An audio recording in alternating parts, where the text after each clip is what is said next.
আজকে বাংলাদেশে ফিলিস্তিনের পতাকা বিক্রি হচ্ছে 500 টাকা করে। এই বাংলাদেশের এই ব্যবসায়ীরা যদি কোনোভাবে হনে যে আগামীকালকে কেয়ামত হইবে, এই কাঁচামরিচের বাচ্চারা, টমেটোর নাতিরা, ওরা কাফনের কাপড়, গোলাপ জলার জায়নামাজের দাম বাড়াইয়া লাইবে। অবাক হওয়ার কিছু নাই।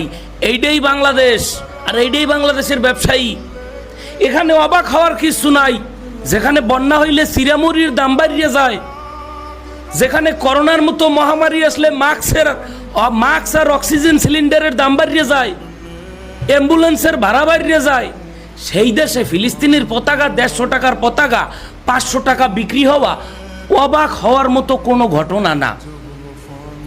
সারা বিশ্বের মুসলমানেরা, মুসলমান সহ সারা বিশ্বের মানুষ ফিলিস্তিনের এই বর্বরতা দেখে, ফিলিস্তিনের এই গণহত্যা দেখে, যেখানে নবজাতক শিশু থেকে বৃদ্ধ পর্যন্ত খাবার, জীবনের কোনো নিশ্চয়তা নাই, দেশে থাকতে পারবে কিনা তার কোনো নিশ্চয়তা নাই, এই মহামারী দেখে সারা বিশ্বের মানুষ, যেখানে সারা বিশ্বে হরতাল ডেকেছে, রাস্তায় নেমেছে ফিলিস্তিনের পক্ষে দাঁড়িয়ে সারা বিশ্বের প্রভাবশালী দেশগুলোর নজরে আনার জন্য, ফিলিস্তিনদের পাশে দাঁড়ানোর জন্য, তাদের দেশটা রক্ষা করার জন্য, তাদের জীবন রক্ষা করার জন্য, সেখানে বাংলাদেশে ফিলিস্তিনের 100 টাকা 150 টাকার পতাকা বিক্রি হয় 500 টাকায়।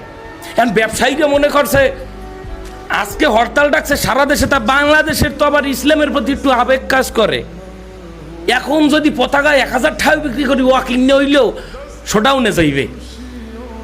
আরে আল্লাহর ভালারা, তোরা মরবি না? ফিলিস্তিনের পতাকা, ফিলিস্তিনের জন্য হরতাল ডাকছে, সেই পতাকা 100 টাকার পতাকা তোরা 500 টাকা বেচো, তোরা কি মরবি না?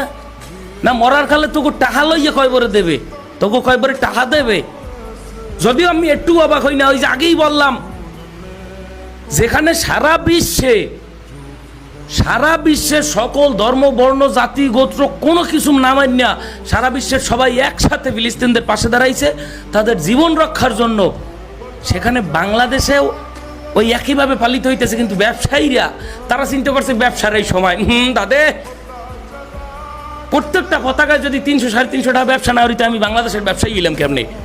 ফেনীর তিরান দিতে গেছি, ফেনীর বন্যায়, আহা, যে দোকানে যাই মুড়ি আর চিরা, গুড় এর দাম দ্বিগুণ আর দ্বিগুণ। করোনার মহামারীর সময় মনে নাই 5 টাকার মাস্ক 15 টাকা 20 টাকা, কে মনে নাই? অ্যাম্বুলেন্স পাওয়া যায় না, অ্যাম্বুলেন্সে খালি ভাড়া 10,000 15,000 টাকা ভাড়া, অক্সিজেন সিলিন্ডারের অনেক দাম, নেবুলাইজারের অনেক দাম।